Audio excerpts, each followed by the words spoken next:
आज सत्य नहीं है। हम लोग सत्य बोलने से डर जाते हैं, या फिर ये कहो कि मनुष्य को ऐसे असत्य झूठ बोलने का आदत हो गया, झूठ बोलते बोलते उनका आदत ऐसे लग गया वो सच बोल ही नहीं सकते।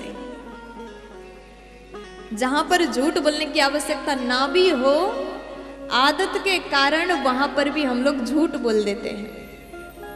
इंसान झूठ का सहारा लेते हैं। हम आपसे निवेदन करते हैं, जिंदगी में चाहे कैसा भी परिस्थिति आ जाए, सत्य का साथ दीजिए, सच के मार्ग पर चलिए। सत्य बोलते समय लोग आपको परेशान कर सकते हैं। कहते हैं ना, सत्य परेशान हो सकता है लेकिन पराजित कभी नहीं हो सकता। देर से लोग समझेंगे लेकिन जीत सत्य का ही होता है। इसलिए हर समय सच बोलने की आदत करिए। सत्यम नास्ति तपः शौचम, तपस्या नहीं है। आजकल लोग कहाँ तपस्या करना चाहते हैं? अच्छा, तपस्या के अर्थ बहुत सारे हैं। पहले के जमाने में सत्य, द्वापर, त्रेता युग में लोग घंटों तक, महीनों तक, बरसों तक, सालों तक एक आसन में बैठ करके तपस्या करते थे, तपते थे, अपने शरीर को कष्ट देते थे, तब जाकर के भगवान मिल जाते थे। लेकिन आजकल हम लोग 2 घंटे 3 घंटे एक आसन में बिना बात किए अपने मन को लगा करके नहीं बैठ सकते। अब पंडाल में ही देखो, 3 घंटे अगर कोई बैठ गया, ये भी तपस्या है। कलयुग में भगवान ने, संतों ने नियमों को बड़ा आसान कर दिया। तुम्हारे पास उतना हिम्मत नहीं, उतना शक्ति नहीं, आप महीनों तक एक आसन में बैठ करके तपस्या करो। कलयुग में भी बहुत सारे ऐसे साधु संत हैं जो तपस्या करते हैं, लेकिन सर्वसाधारण मनुष्य के लिए एक आसन में बैठ करके 3 घंटे कथा सुनना भी बहुत बड़ा कष्ट लगता है ना? प्यार से बोलो।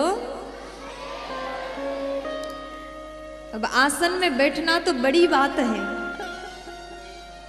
आजकल के लोग सुबह जल्दी उठने में भी सोचते हैं। कहा गया कलयुग में तो अगर कोई ब्रह्म मुहूर्त में उठ करके भगवान का नाम सुमिरन कर ले तो वो भी तपस्या है।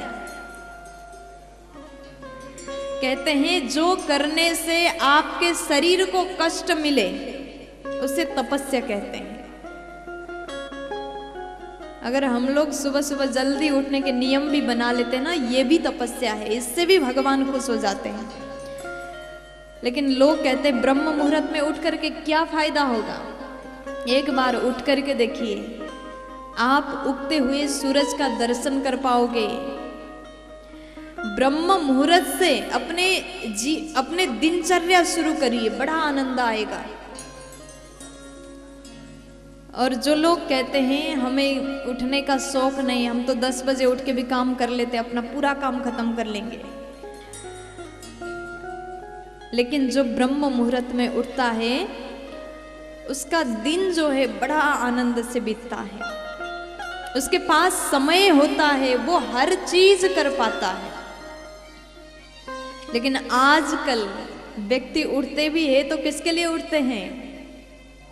किसके लिए पता है?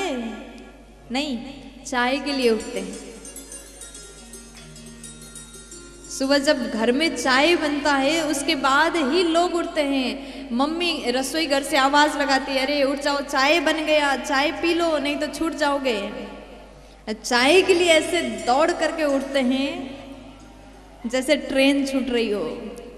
प्यार से बोलो। चाय सबको जगाने का एक साधन बन गया है।